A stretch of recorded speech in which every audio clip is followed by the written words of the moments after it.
2 days reenactment, how that went, what were the main parts of that performance, what kind of reaction did you have from the public? So how was it to be there? Well, thank you for having me. It's really a great opportunity to talk to your audience. And the performance, it was amazing. There were about 350 people, mostly Black people, but some Indigenous people, which was intentional, that were reenacting and this historic, important event that is buried and hidden in history.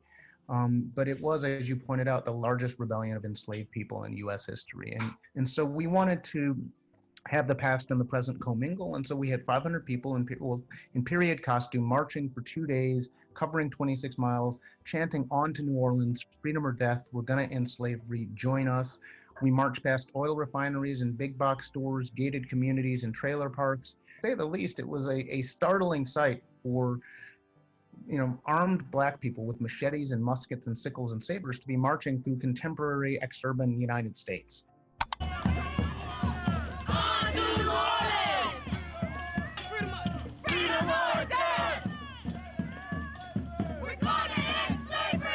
And some people really welcomed that. They were like, this is amazing. This is the most beautiful thing I've seen. And other people were challenged by it. The areas where we were marching, it's Klan country. The white supremacist organizations are active there. Right now, we're seeing in America a real reckoning and grappling with the murder by police in the wake of the murder of George Floyd. And, this reenactment happened months before that. But the fact that you've got, neo-Nazis, armed white supremacists waving swastikas, basically defending the police who were brutalizing all sorts of activists, including white people, many white people, and shooting them with tear gas and rubber bullets and flashbang grenades and attacking them with shields and arresting them. And this artwork was a harbinger of all that we're seeing in the streets of America right now.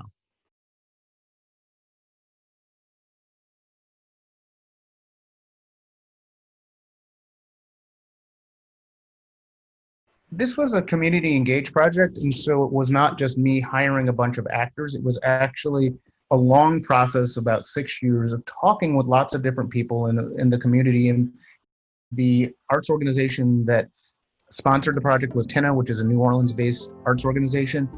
And sort of we used that sort of as a base area. And we had dinners and lunches and talks that were there. I met with Black student unions. This is Tulane University. And we had sewing circles that where the people actually learned to make the costumes.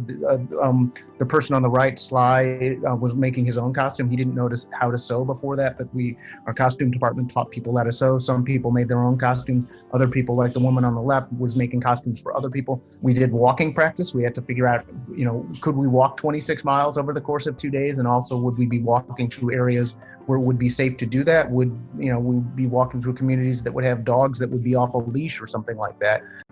So this is a video of people deciding whether they might want to participate in this, and this is people just discussing, their potential to be part of the project. The idea of people coming together to pool their energy in that way, I feel like we really need that. This is the closest that I'll ever be able to come to experiencing what my ancestors experienced. I'm surrounded by comfort.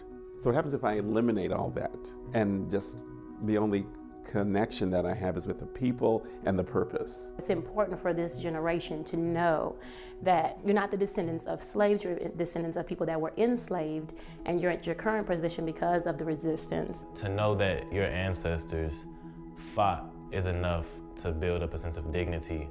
And so many of these people went on to participate in the project, but it was really,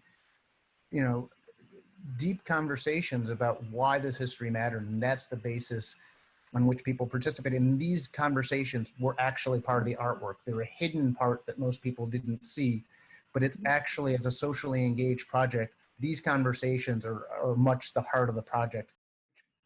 Again, I talked with a handful of people, probably about 50 people, and those 50 people who agreed to walk warm or cold, rain or shine, and participate and walk in French colonial clothing, they got recruited into the army of the enslaved, and they in turn recruited other people, much the way Charles Delans did in 1811. He talked with people on other plantations, and they in turn recruited other people. And so we mirrored that structure.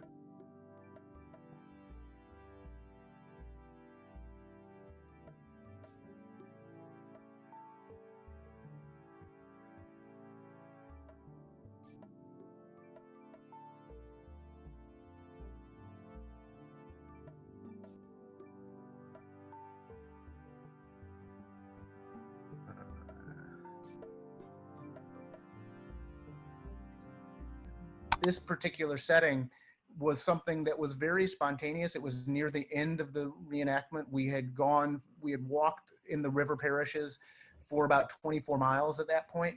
And we sort of, at that point, we had fractured the historic timeline and came down to the city of New Orleans and stopped off at this place called the Old U.S. Mint, which is now a Jazz and Heritage Museum. But in 1811, it was a fort. It was Fort St. Charles. And there was an advanced detachment of enslaved people who were trying to seize that fort in 1811. And they were trying to seize that fort so there would be enough weapons so people could seize all of the city.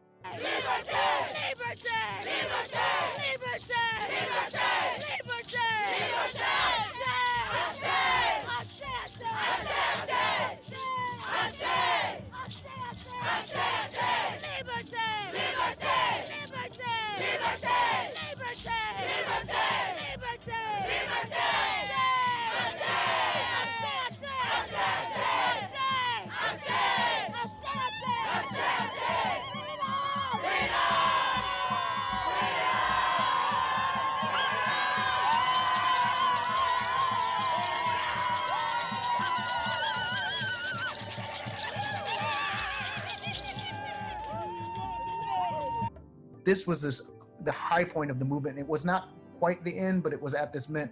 And then from there, we went to a place that historically enslaved people could gather on Sundays in traditional dress and play traditional music without a tremendous amount of supervision from enslavers or police, slave patrols.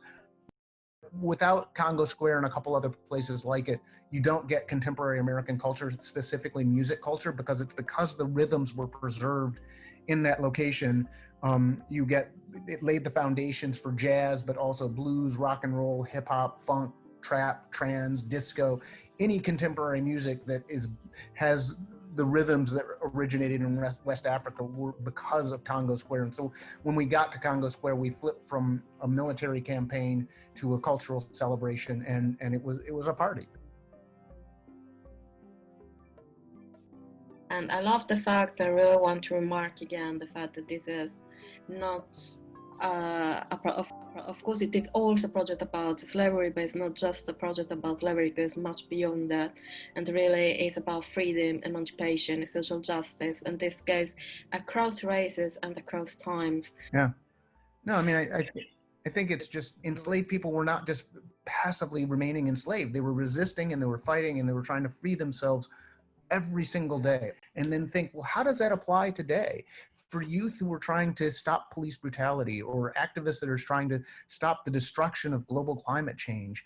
This art was actually enabling people to dream that, and the people that were reenactors, which were a large part of the project themselves, that vision burned deep and powerfully within them. Again, these women at the end, it was a liberated space and people really felt free, but also they're now using some of the ideas and thinking to fight for freedom and justice right now. In this picture, here is this army of the enslaved. It's beautiful, it's powerful, and they're walking past these contemporary oil refineries, which oil replaced sugar slavery, basically. And when oil was discovered, they plopped down these oil refineries, sometimes quite literally, on the graves of formerly enslaved people, and destroyed the plantation economy, but then shackled people to this toxic, polluting industry that is causing havoc with the planet, as we know. And so, just coincidentally, the area that we marched through, that you saw this big petrochemical plant, it has some of the highest rates of COVID death in the United States because of all the toxic chemicals.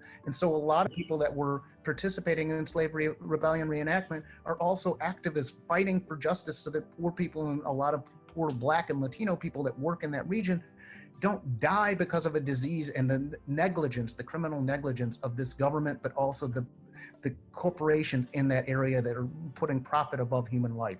And so they're using this bold vision that they really latched onto in Slave Rebellion Reenactment and saying, no, we demand that this stop. And they're really fighting people in the present. And so it's, it was not an intended thing, but it is one of the beautiful things that's happened. And in lots of different ways, people are applying the lessons that they learned in Slave Rebellion Reenactment through collectively working together to fight for freedom in the present. And that's a beautiful thing. Thank you so much. This is really inspiring, and it was great to know more about the project, and especially of the relevance that it has today in the life of the Black community in America. But I would really say it's really transversal, and I think everyone who has some reasons to rebel against the system might mirror themselves in this project. Yeah, I hope so. Anyway, thanks. It's really been great talking with you, and I'm glad that we had the time to talk about this project to your audience.